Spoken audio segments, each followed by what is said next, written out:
Assalamu alaikum dear students, welcome again to NEET Finishing Touch Series 2023. Today we'll be discussing the problems of fluids. So let us start. A 50 kg girl wearing heel shoes balances on a single heel. The heel is circular with diameter 1 centimeter. The pressure exerted by the heel on the horizontal floor is. तो simple question है, pressure के ऊपर question है. हम जानते हैं pressure जो होता है इट इज फोर्स पर यूनिट एरिया. तो सिंपली प्रेशर आपका आएगा फोर्स बाय एरिया. फोर्स जो होगा ये एक लड़की है जो कि हील पे, एक सिंगल हील पे खड़ी है, उस पे फोर्स जो होगा वो इसका वजन होगा वेट के बराबर, यानी 50 g के बराबर. सो can I simply write it is 50 g divide by area होता है पाई आर स्क्वायर. चूंकि डायमीटर 1 सेंटीमीटर दिया गया है 1 सेंटीमीटर, तो रेडियस आपका बनेगा 1/2 सेंटीमीटर. इसको मीटर में कन्वर्ट करने के लिए मल्टीप्लाइड बाय 10⁻⁻² मल्टीप्लाई करेंगे.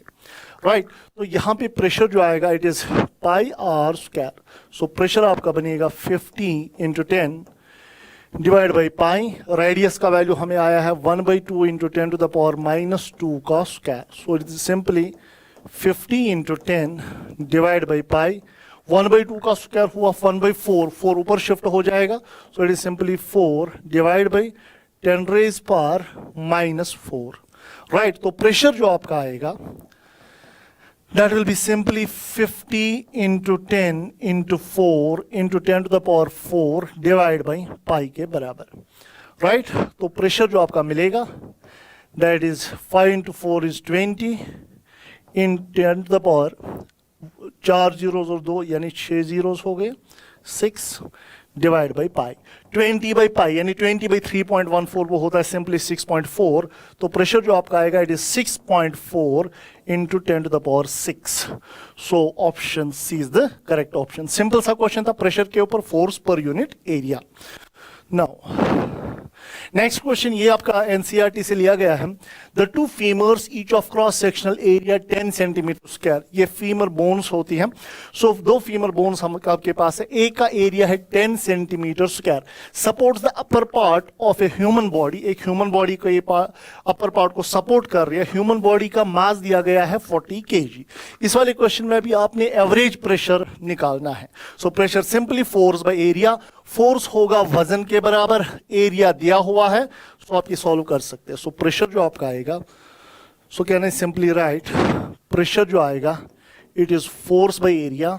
फोर्स होगा वजन यानी 40 × 10 40 g divide by area 10 centimetre square. चूंकि ये एक का एरिया है, दो फीमर्स पे वजन है, तो एक का एरिया दिया गया है, दो का होगा डबल यानी 2 × 10 सेंटीमीटर स्क्वायर. सेंटीमीटर स्क्वायर को हम मीटर स्क्वायर में कैसे कन्वर्ट करेंगे? Multiply by 10⁻⁻4. सो प्रेशर जो आपका आएगा इट इज 40 या 400 इंटू ये बनेगा 10⁻⁻3, वो ऊपर चला जाएगा यानी 10⁻3 डिवाइड बाई 2. सो प्रेशर जो आपका आएगा इट इज 2 × 10⁻5. तो आपकी सवाल का जवाब आ गया 2 × 10⁻5 यानी option C is the correct option to the question. So फिलहाल हमने दो क्वेश्चंस किए प्रेशर के ऊपर. प्रेशर होता है फोर्स पर यूनिट एरिया. नाउ तो अब हम आते हैं लिक्विड कॉलम की वजह से जो प्रेशर एक्सर्ट होगा. अगर आप कोई भी कॉलम लेते हैं, लेट अस सपोज मैंने एक लिक्विड कॉलम लिया हुआ है, इसके अंदर पानी भरा हुआ है h हाइट तक, तो बॉटम पे जो प्रेशर होता है यहां पर जो, या किसी भी डेप्थ पे जो प्रेशर होता है वो प्रेशर होता है बराबर P0 + ρgh. P0 यहां का एटमॉस्फेरिक प्रेशर है. सो इस डेप्थ पे प्रेशर होगा P0 + ρgh के बराबर. और ये बात याद रखना, ये प्रेशर जो होता है ये P0 + ρgh होता है, it is independent of the shape of the container.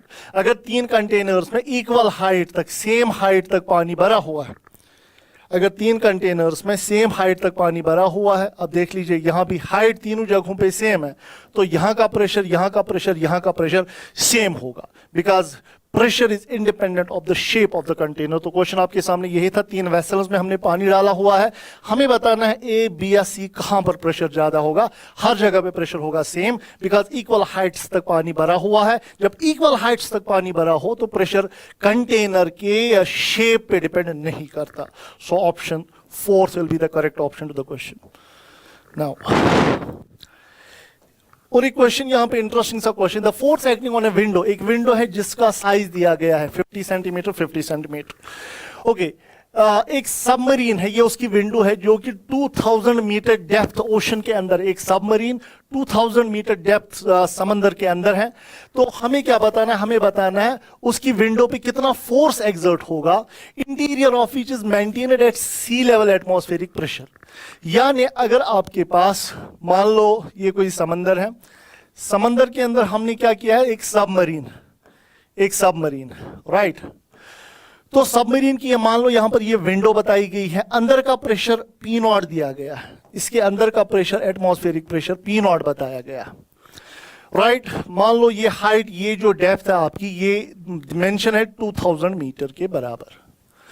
अच्छा, अब हमसे क्वेश्चन बता रहा है कि ये आप विंडो पे बताइए फोर्स कितना होगा। पहले देखेंगे इस पे प्रेशर कितना है, अंदर का प्रेशर पी नॉट है, बाहर का प्रेशर कितना होगा इस विंडो के ऊपर, वो सिंपली होगा बाहर का प्रेशर जो इस विंडो पे होगा that is P naught plus rho ji h के बराबर। ये बाहर वाला प्रेशर होगा, अंदर वाला प्रेशर पी नॉट है, ये आउटसाइड प्रेशर, इनसाइड वाला प्रेशर पी नॉट दिया गया है।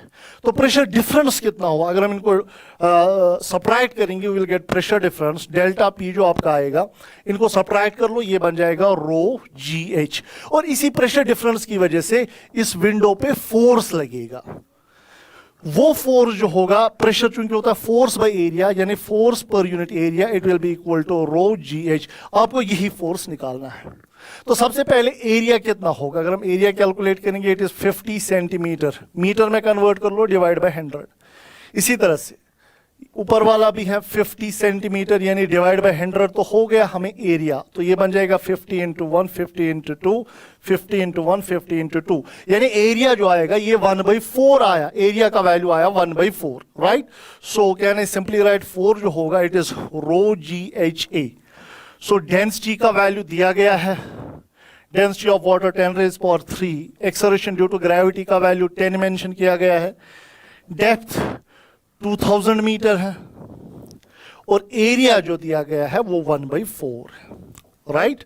तो यहां पे जब आप इसको सॉल्व करेंगे it comes equal to 2 into 3 4 यानी 10⁻7 divide by 4। So 2 1s are 2 2s are, it is 1/2 into 10 to the power 7, यानी 0.5 into 10 to the power 7, यानी 5 into 10 raised power 6, यानी 5 into 10 raised power 6 option D इसका match कर रहा है, right. सो फिलहाल हम प्रेशर किसी डेप्थ पे जितना होता है पी नॉट प्लस रो जी एच, उसके क्वेश्चन हम दिखा रहे हैं। Now, if pressure at bottom of well is 15 times that at depth of 3 meter, what is the depth of the well? हमारे पास एक वेल है, क्वेश्चन बता रहा है प्रेशर एट बॉटम, यानी बॉटम का जो प्रेशर है that is 15 times pressure at 3 metre. So पहले ये मान लो आपका एक वेल है, राइट। अगर इसकी डेप्थ है h, बॉटम पे प्रेशर है pb, क्वेश्चन बता रहा है बॉटम वाला प्रेशर जो है it is 15 times the pressure at 3 metre depth, ये मान लो 3 मीटर डेप्थ। तो पहले बॉटम का प्रेशर कितना होगा, पी नॉट प्लस रो जी एच, ये बॉटम वाला pressure it is 15 times what is pressure at a depth of 3 metre. 3 metre depth पे प्रेशर होगा P naught plus rho g, height कितनी लेंगे आप, दैट इज 3 मीटर, 3 मीटर के बराबर। बस इसको सॉल्व करना है, we will get the value of depth of the well, हमें बेसिकली एच निकालना है। तो यहां पे क्या मिलेगा, it is P naught plus rho ji h, it is equal to 15 P naught plus 45 rho g, इसको मल्टीप्लाई किया 15 पी नॉट, 15 इंटू 3 हुआ 45 रो जी के बराबर। तो ये पी नॉट उस पर शिफ्ट होगा, सो रो जी जो आपका आएगा it is 15 P naught minus P naught that is 14 P naught plus 45 rho g. But atmospheric pressure जो है ये मेंशन किया गया, it is 10 metre column of water, यानी 10 मीटर वाटर कॉलम जो प्रेशर एक्सर्ट करेगा वही एटमॉस्फेरिक प्रेशर है। So can I simply write it is rho ji h plus 14, यहां पे लिखेंगे rho ji h but 10 column height से जो प्रेशर एक्सर्ट होगा, पी नॉट जो एटमॉस्फेरिक प्रेशर आप लेंगे that is rho ji h जो होगा, एच का वैल्यू कहाँ कितना लेंगे 10 मीटर, यानी 10 मीटर कॉलम से जो प्रेशर एक्सर्ट हो रहा है वो एटमॉस्फेरिक प्रेशर दिया गया है। So can I simply write rho ji, h के बदले आप 10 लिखेंगे यहां पे, प्लस आएगा 45 रो जी आपका कैंसिल हो जाएगा through out.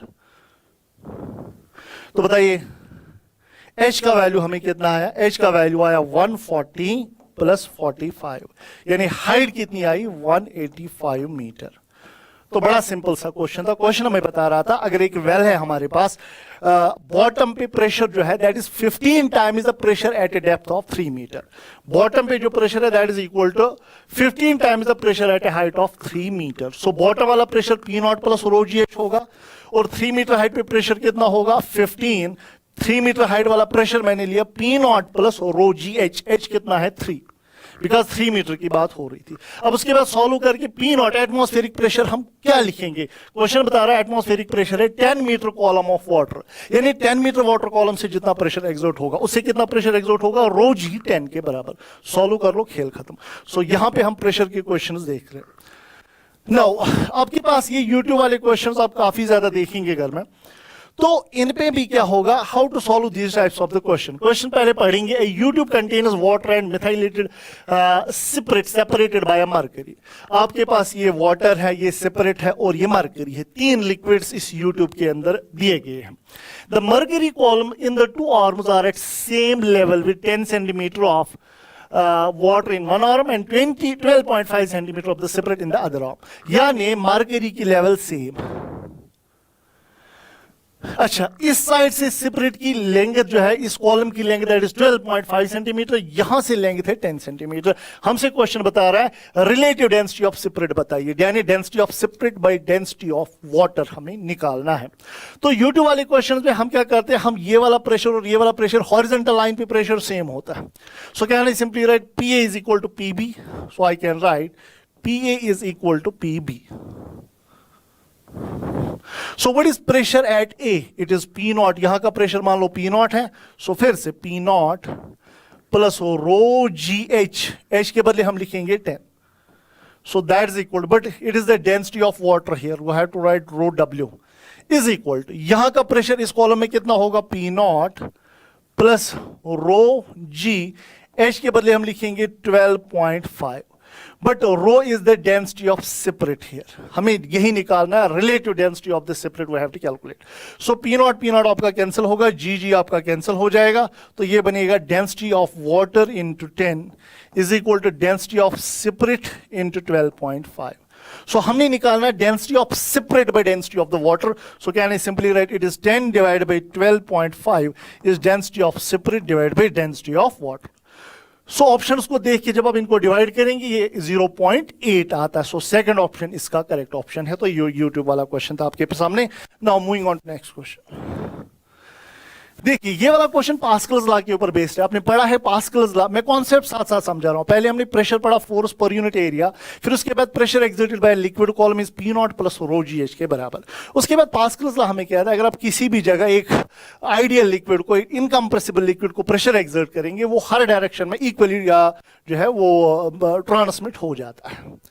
So that means यहां पे भी बराबर ऐसा ही है। अगर आप यहां पे जितना प्रेशर डालोगे उतना प्रेशर यहां भी चला आएगा। सो हाइड्रोलिक लिफ्ट बेसिकली इसको हम कहते हैं। तो अब हमसे क्वेश्चन पूछ रहा था hydraulic lift, in hydraulic lift area of 2 cross sections are, इसका एरिया 1 सेंटीमीटर स्क्वायर है, इसका एरिया है 100 सेंटीमीटर स्क्वायर। आपको निकालना force required to lift 2000 kg car. ये कार लिफ्ट कराने के लिए कितना फोर्स लगेगा, ठीक है। तो कहने सिंपली राइट, पहले पॉइंट पे प्रेशर जो होगा वो दूसरे पॉइंट पे प्रेशर के बराबर होगा। यहां का प्रेशर होगा फोर्स बाई A1, उधर का प्रेशर होगा फोर्स बाई A2। फोर्स उधर है वजन, गाड़ी का वजन, सो कहने राइट वेट बाई A2 के बराबर। तो अब यहां पे हमें निकालना कितना फोर्स लगाना पड़ेगा। फोर्स बताइए यहां का एरिया कितना है 1, no need to convert into metre square because इनका यूनिट कैंसिल होना है। अब मुझे बताइए गाड़ी का वेट कितना है 2000 kg, सो वो हुआ 2000 G, वेट हमें लिखना है, डिवाइड बाई A2 कितना है 1000 के बराबर। सो what is the required force, आपको कितना फोर्स लगेगा ये लिफ्ट कराने में, ये 3 zeros कटेंगे, so 2 into 10 that is equal to 20 newton, so 20 newton force लगेगा, राइट। सो अगर आप यहां से 20 न्यूटन फोर्स लगाएंगे, यहां पे आप 20,000 न्यूटन को ऊपर उठा सकते हैं। So this is the basic concept of Pascal's law, उसकी ये बेसिक एप्लीकेशन है जिसको हम कहते हैं हाइड्रोलिक लिफ्ट, राइट। हमेशा जब भी ऐसा क्वेश्चन हो, इधर वाला प्रेशर इक्वेट कर लो, खेल खत्म, आपके सवाल का जवाब मिल जाएगा। Moving on to question number 8। अब देखिए हमारे पास आपने एक्सेलरेटेड कंटेनर्स पढ़े होंगे। एक्सेलरेटेड कंटेनर जो आपका होता है, मान लो आपने क्या किया, आपके पास एक कंटेनर है, पानी से भरा हुआ है ऐसे। अब अगर आप इसको एक्सेलरेट करवाते हैं तो ऐसा कुछ देखने को मिलता है, लिक्विड लेवल ये शिफ्ट हो जाती है। अगर आप इसको एक्सेलरेट करवाते हो तो यहां पर ये एंगल होता है थीटा, और हमेशा याद रखना ये कितने एंगल पे ऊपर शिफ्ट होता है, ये फ्लूइड कितने एंगल पे ऊपर शिफ्ट होता है विद द हॉरिजॉन्टल। उसके लिए एक सिंपल सी फॉर्मूला याद रखेंगे, tan थीटा होता है बराबर A/G के, A is the acceleration of the container, G is acceleration due to gravity. So putting the value get the answer. So tan theta ही हमें ढूंढना है। So can I simply write tan theta आएगा, what is acceleration of the container, G/√3 divide by G, तो G cancel हुआ, tan theta जो आपका आया दैट इज 1/√3, यानी थीटा का वैल्यू 30 डिग्री आ गया। तो 30 degree is the correct answer to the question, right. Now question number 9। Manometer के ऊपर क्वेश्चन बताया गया है, बड़ा सिंपल है, बस एक बार ही देख ले। Manometer reads the pressure of a gas in an enclosure, ये गैस है, इस यहाँ के अंदर गैस है, और ये मानोमीटर प्रेशर को जो है ये मेजर कर रहा है। The absolute and gauge pressure, एक तो आपको एब्सोल्यूट प्रेशर निकालना और गॉज प्रेशर निकालना है, इन सेंटीमीटर्स हमें निकालना है, राइट। तो मुझे सबसे पहले बताइए गॉज प्रेशर का मतलब होता है, अगर आप एटमॉस्फेरिक प्रेशर एक्सक्लूड करोगे, मान लो ये ऊपर से बंद है, मान लो ये ऊपर से बंद है, तो उस टाइम पे क्या होता है, यहां का प्रेशर और यहां का प्रेशर सेम होता है। So can I write P1 is equal to P2। So what is P1 is equal to P2, यहां का प्रेशर कितना होगा, ρgh के बराबर। बट हमें प्रेशर नहीं निकालना है, हमें निकालना कितने कॉलम से प्रेशर एग्जर्ट होगा। बताइए कितने कॉलम से, 20 सेंटीमीटर से। सो 20 सेंटीमीटर इस सवाल का जवाब आ रहा है। एच है ना 20 इसका, सो कितने कॉलम हाइट से प्रेशर एग्जर्ट हो रहा है, 20 cent, but it is gauge pressure. अगर आप एटमॉस्फेरिक प्रेशर को एक्सक्लूड करोगे, सो गॉज प्रेशर आपका 20 सेंटीमीटर है, और अगर आप एटमॉस्फेरिक प्रेशर आपका होता है P0 प्लस ρgh के बराबर। अब मुझे बताइए, देखिए ये मेंशन है, atmospheric pressure is 76 centimetre of the mercury.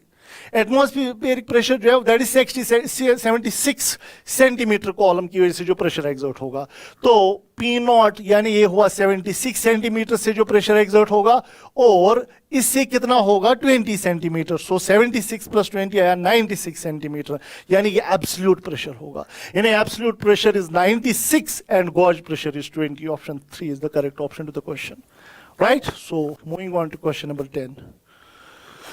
देखिए दोस्तों, अब हम आते हैं, सिंपल सा क्वेश्चन ये एनसीईआरटी से लिया गया है।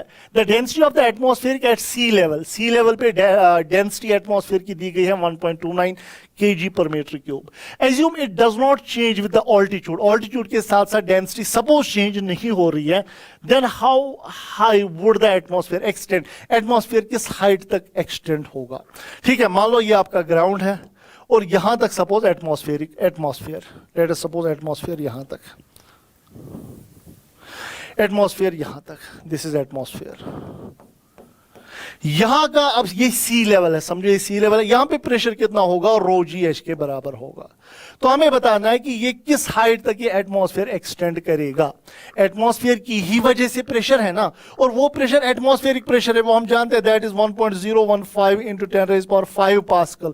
ये एटमॉस्फेरिक प्रेशर ही तो है ना, और that is equal to what is now rho is the density that is given as 1.29, G का वैल्यू 10, यहां से आपको हाइट मिलेगी। On solving this height comes equal to 8 kilometre. तो इस सवाल का जवाब है 8 किलोमीटर, अराउंड 1 किलोमीटर ये आ जाता है। तो बड़ा सिंपल क्वेश्चन था, अगर एयर की डेंसिटी है 1.29 kg पर मीटर क्यूब और सी लेवल पे प्रेशर एटमॉस्फेरिक प्रेशर है यानी 1.015 × 10⁵ पास्कल, तो बताए हाइट ऑफ एटमॉस्फेयर क्या होगा। सो पी होगा रो जी एच के बराबर, प्रेशर पता है, डेंसिटी पता है, जी पता है, you can easily find the height of the atmosphere. तो फिलहाल मैं आपको एक बार और फिर से बताऊं, अभी तक हमने सिंपल क्वेश्चंस किए, प्रेशर पे प्रेशर इज फोर्स पर unit area. Point number 2, pressure exerted by liquid column is P naught plus rho ji H which is independent of the shape of the container, right. उसके बाद हमने उसी के ऊपर फिलहाल क्वेश्चंस किए, आगे बढ़ते, और पास्कल्स लॉ पे भी हमने क्वेश्चंस किए। नाउ अब हम आते हैं आर्किमिडीज प्रिंसिपल की ओर। आर्किमिडीज प्रिंसिपल और फ्लोटेशन ये दोनों एक खास टॉपिक बनाते हैं। तो आर्किमिडीज प्रिंसिपल हमें ये कहता है, अगर एक ऑब्जेक्ट को होली या पार्शियली लिक्विड में डालेंगे, आधा डालेंगे या पूरा डालेंगे, तो ये ऑब्जेक्ट कुछ वेट लूज करता है, और वो वेट लॉस जो होता है that is equal to weight of the liquid displaced by the object. This is Archimedes principle. यानी आप शॉर्ट में याद रखेंगे, वेट लॉस जो होता है, वेट लॉस को ही हम अपवर्ड थ्रस्ट कहते हैं। बॉडी पे अपवर्ड थ्रस्ट कितना लगेगा, हमेशा याद रखेंगे, that is always equal to V I और रो एल जी के बराबर। सर ये वी आई क्या है, बॉडी, अगर आपने किसी बॉडी को लिक्विड के अंदर डाल दिया दोस्तों, तो बॉडी के अंदर, बॉडी को अपने लिक्विड के अंदर डाल दिया, तो ये बॉडी कुछ वजन लॉस करती है, इस पे एक अपवर्ड थ्रस्ट लगता है, वो वजन लॉस या अपवर्ड थ्रस्ट हमेशा होता है वी आई और रो एल जी के बराबर। V I is immersed volume body का कितना है, rho L is the density of the liquid जिसमें बॉडी को डाला गया है, G is acceleration due to gravity, right. अब हम आते हैं फिलहाल, कोई क्वेश्चन है, boat carrying five number of big stones floating on in water tank.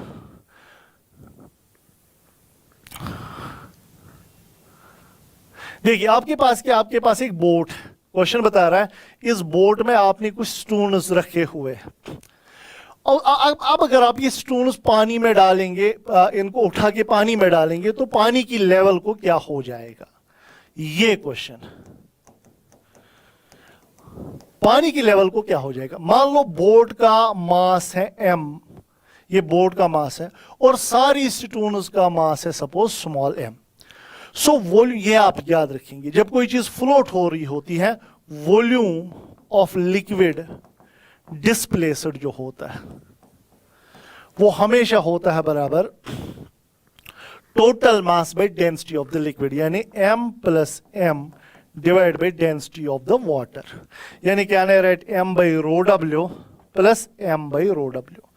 This is the liquid displace, जब कोई चीज फ्लोट कर रही होगी, दोनों जगहों पे डेंसिटी वाटर की लेनी पड़ेगी, ये हमेशा याद रखें। इसके बाद अब जब हम इन स्टोन्स को पानी में डालेंगे, तो वॉल्यूम जो ऊपर आएगा, volume of liquid displaced on throwing stones. अब स्टोन्स जब आप थ्रो करेंगे वो तो पानी के अंदर सिंक कर जाएंगी, फ्लोट कौन करेगा, बोट। सो मैं लिखूंगा मास, बोट का मास ऐसे ही लिखेंगे, बोट का mass divide by density of water. But जो स्टोन्स पानी के अंदर चले गए, mass of that stones divide by density of those stones, ये याद रखना। जो पानी के अंदर, जब पानी के अंदर चली जाती है, सिंक कर जाती है कोई चीज, तो उसी की डेंसिटी आपको लेनी पड़ेगी। सो अब मुझे बताइए इनमें से कौन ज्यादा है, ये डिवाइड में डेंसिटी ऑफ वाटर है, यहां डिवाइड में डेंसिटी ऑफ स्टोन है, तो ये वॉल, अगर ये V1 है, ये V2 है, तो V1 ज्यादा है, V2 कम है, बिकॉज स्टोन की डेंसिटी ज्यादा होगी ना as compare to density of the water. So V2 जो आपका आएगा, V2 कम होगा, यानी फाइनल वॉल्यूम कम हो जाएगा, यानी फाइनल पानी जो ऊपर आएगा वो कम हो जाएगा, यानी लिक्विड लेवल विल फॉल। तो इस सवाल का जवाब आएगा इट फॉल। तो आज के बाद आप डायरेक्टली याद रखेंगे, आप जब भी कोई ऑब्जेक्ट, कोई बोट है, ये तैर रहा हो, आप कुछ ऑब्जेक्ट इसे निकाल के पानी में, समंदर में डुबोगे, तो पानी की लेवल डिक्रीज हो जाएगी। पर दूसरा क्वेश्चन भी इसका आता है, अगर कोई आइस क्यूब फ्लोट कर रहा हो और वो डिसॉल्व हो गया, तो लिक्विड लेवल में कोई चेंज नहीं आती, बट अगर कोई चीज सिंक कर गई, लिक्विड लेवल फॉल होती है। दूसरा और एक क्वेश्चन बराबर ऐसा ही आप सीखेंगे। आपके पास यहां पर सपोज मैं ये ले रहा हूं, कभी ऐसा भी क्वेश्चन आपको देखने को मिलेगा, आपके पास ये आइस क्यूब्स हैं, ये पानी पे फ्लोट कर रहे हैं, ये याद रखेंगे, आइस क्यूब्स पानी पे फ्लोट कर रहे हैं, उनके अगर ये पिघल गए तो पानी की लेवल को कुछ नहीं होगा, वो वही रहेगी। But on the other hand अगर इन क्यूब्स के अंदर हमने स्टोन्स रखी हैं,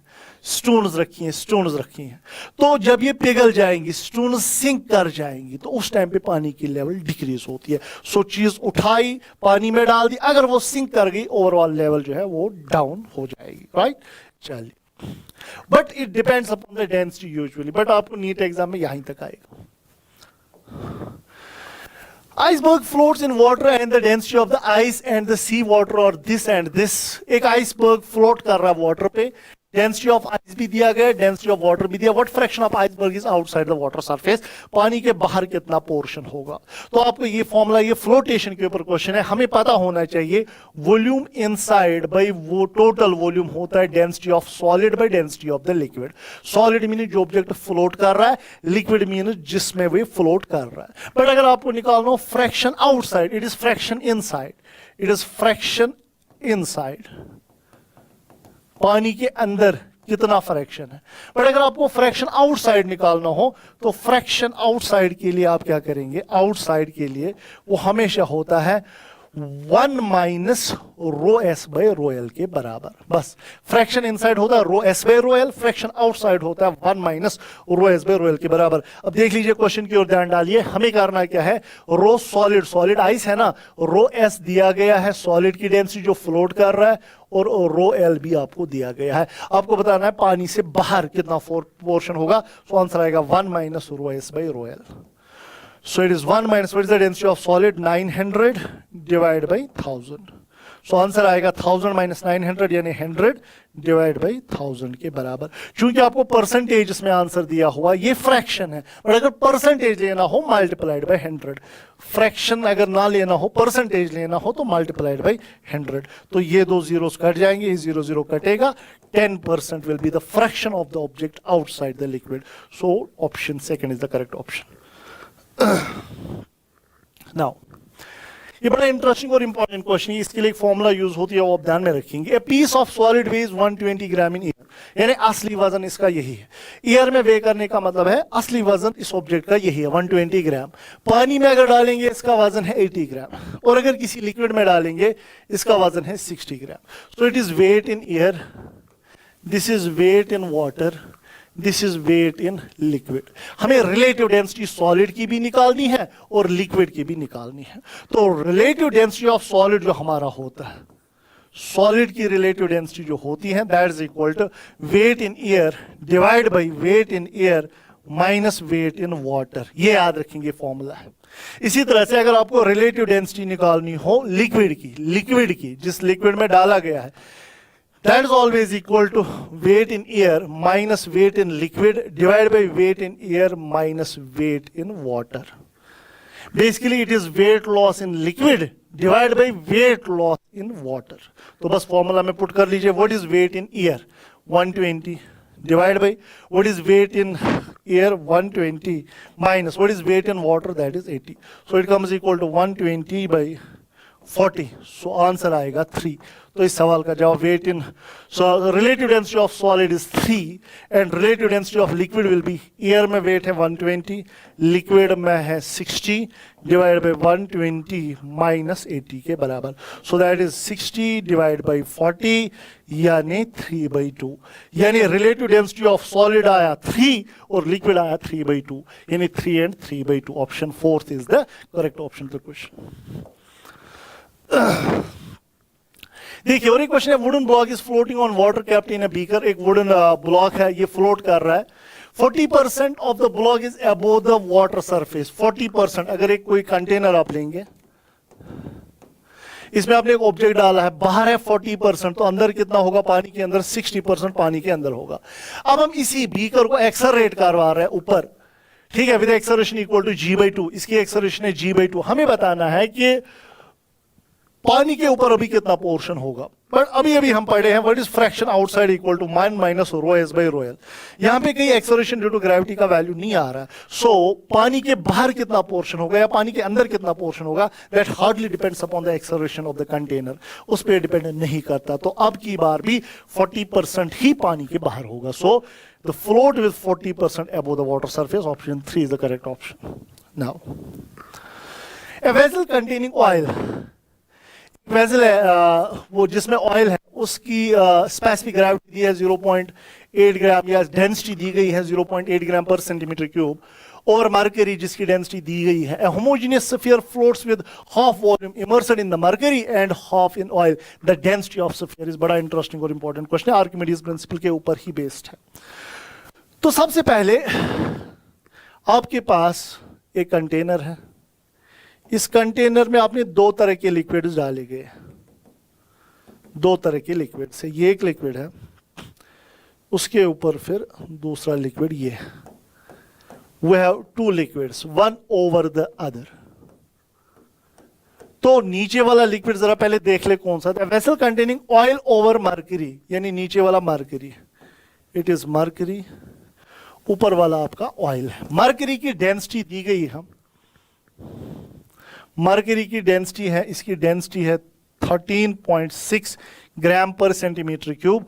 ऑयल की डेंसिटी दी गई है 0.8 ग्राम पर सेंटीमीटर क्यूब. राइट, अब क्या कह रहा है क्वेश्चन हमसे पूछ रहा है, हमने एक बॉल को रखा हुआ है, हमने एक बॉल को यहां पे रखा हुआ ऐसे, आधा वॉल्यूम बाहर है यानी V/2 बाहर है, आधा वॉल्यूम अंदर है, V/2 अंदर है, और ये बॉल फ्लोट कर रही है. राइट, हमें बताना है कि डेंसिटी ऑफ स्फीयर, इस स्फीयर की डेंसिटी, सपोज वो सिग्मा है, हमें इस स्फीयर की डेंसिटी बतानी है. तो हमें पता है अपवर्ड थ्रस्ट जो होता है बराबर, that is equal to weight of the body जब ये फ्लोट कर रही होगी. राइट, सो बॉडी फ्लोट कर रही है, so can I write upward thrust is equal to weight. Right, upward thrust हमारा होता है VI और रो LG के बराबर, वेट जो आपका होता है वो होता है mg के बराबर.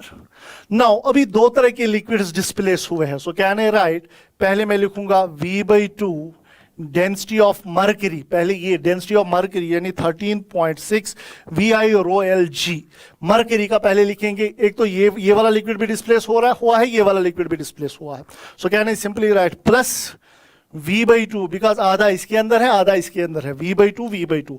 अभी डेंसिटी ऑफ ऑयल हम लेंगे, it is 0.8 VI rho LG is equal to mg के बराबर. मास बॉडी का होता है वॉल्यूम इंटू डेंसिटी, तो बॉडी का वॉल्यूम V है, डेंसिटी इसकी सिग्मा है इंटू g के बराबर. बस आपको सिग्मा निकालना है.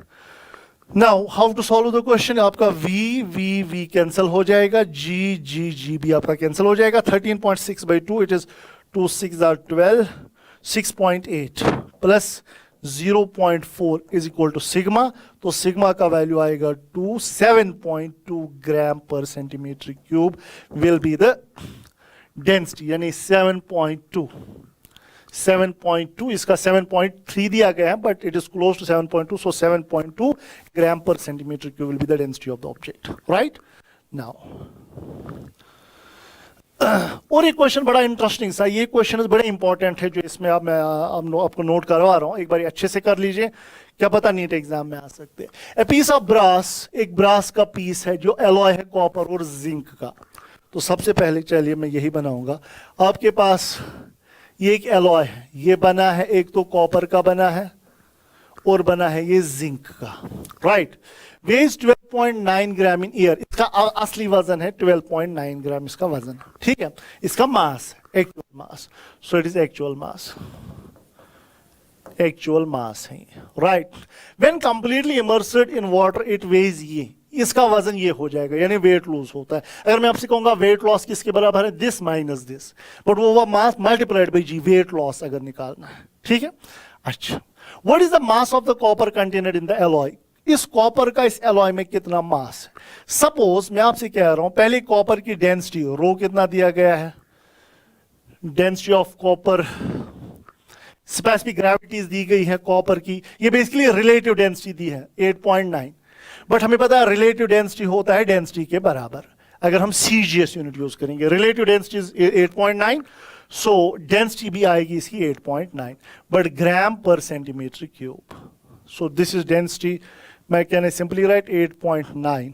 और जिंक की डेंसिटी कितनी है, ग्राम पर सेंटीमीटर क्यूब. जिंक की भी बराबर ऐसी डेंसिटी दी गई है, दैट इज गिवन एज 7.1, यानी इसकी डेंसिटी है 7.1 ग्राम पर सेंटीमीटर क्यूब. अब देख लें, हमने डेंसिटीज निकाली, हमें बेसिकली निकालना है कॉपर का मास इस एलॉय में क्या है। तो मैं एज्यूम कर रहा हूं, सपोज कॉपर का मास जो है वो इस एलॉय में सपोज m है, m इस कॉपर का मास मान लो m है। तो जिंक का मास कितना होगा, असली टोटल मास है ना 12.9, तो जिंक का कितना मास होगा, वो होगा 12.9 माइनस m के बराबर। सो this is mass of copper, this is mass of the zinc. अब अगर मैं आपसे कहूंगा डेंसिटी क्या होगी, सॉरी वॉल्यूम क्या होगा कॉपर का, वॉल्यूम क्या होगा, मास बाय डेंसिटी यानी m by 8.9, it is volume of copper. And what is volume of zinc, mass by density यानी 12.9 माइनस m डिवाइड बाई 7.1। सो हमने दोनों के वॉल्यूम्स निकाल लिए। अब देख लीजिए क्वेश्चन क्या है, पहले ईयर में इसका मास ये है, पानी में हमने डाला इसका मास ये हो गया, तो वेट लॉस होगा। तो क्या नहीं, सिंपली राइट, वेट लॉस जो होता है हमें अभी पढ़े हैं, ये होता है अपवर्ड थ्रस्ट के बराबर। What is weight loss, weight loss is 12.9 minus 11.3 multiplied by, ये मास है, मास का लॉस है, multiplied by G acceleration due to gravity यानी 10, राइट। ये ग्राम था, ये ग्राम दिया गया। सो ये आपका वेट लॉस आ गया। Now it is now we have to find upward thrust किसके बराबर होता है, वी आई रो एल जी। अब दो तरह के ये मटेरियल्स है, तो क्या नहीं, सिंपली राइट वी आई यानी V C U rho copper into G, V I rho L G, plus इसी तरह से V zinc rho zinc V I rho L G के बराबर। तो ये जी जी जी आपका फिलहाल कैंसिल हो गया। सो क्या है right, 12.9 minus 11.3, it is 1.6। This comes equal to what is volume of the copper, mass by 8.9 into density. इसकी डेंसिटी पुट करेंगे, कॉपर की डेंसिटी पुट करेंगे, प्लस जिंक के बदले हम क्या लिखेंगे, that is 12.9 minus m divide by 7.1 into density of the zinc, right. जब आप ये वैल्यूज पुट करेंगे, ऑन पुटिंग द वैल्यू, सारे वैल्यूज हमें पता है, डेंसिटी ऑफ कॉपर पता है, डेंसिटी ऑफ जिंक पता है, you will easily get the value of the m। और m का वैल्यू जब हम निकालते हैं ये 7.61 के बराबर हमारा आता है, right. So moving on to question number 17। A log of wood of mass 120 kg floats in water। एक वुडन लॉग जो है ये फ्लोट कर रहा है पानी में, ठीक है, okay. The weight that can be put on the raft to make it just sink। Question बड़ा अच्छा सा है, एक लिक्विड है, लिक्विड में आपका एक वुडन लॉग फ्लोट कर रहा है जिसका मास बताया गया है 120 kg। अच्छा, द वेट हमें बताना है कि इसके ऊपर हम छोटा सा वेट क्या डालें, इसके ऊपर एक छोटा सा मास हम क्या डालें ताकि ये सिंक कर जाए, ताकि ये सिंक कर जाए। तो सबसे पहली चीज हमें डेंसिटी दिया गया है 600 kg पर मीटर क्यूब। जब ये सिंक करेगा तो पूरा ऑब्जेक्ट पानी के अंदर होगा, तो पूरा वॉल्यूम पानी के अंदर होगा। तो बॉडी का पहले मैं वॉल्यूम निकालना चाहूंगा। What is volume of body, body का वॉल्यूम होगा मास बाय डेंसिटी, बॉडी का मास है 120 and what is density 600। So it is 0, 6 2 12, 6 10 2/10 यानी 1/5। बॉडी का वॉल्यूम जो आपका है दैट इज 1/5 के बराबर। अब आराम से देख लीजिए, अब जब ये बॉडी ये जस्ट सिंक हो रही है, क्वेश्चन में कह रहा है जस्ट सिंक का मतलब है weight is equal to upward thrust.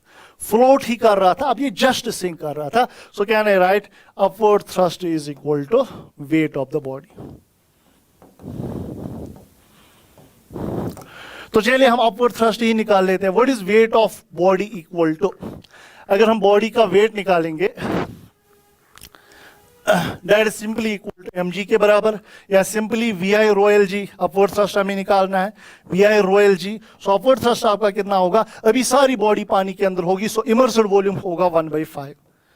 And what is the density of the liquid, ये वाटर है तो इसकी डेंसिटी 10⁻³ हम लेंगे, G is acceleration due to gravity जिसका वैल्यू हम 10 लेंगे, 5 2 जार। सो अपवर्ड थ्रस्ट किसके बराबर आया, 2000 न्यूटन।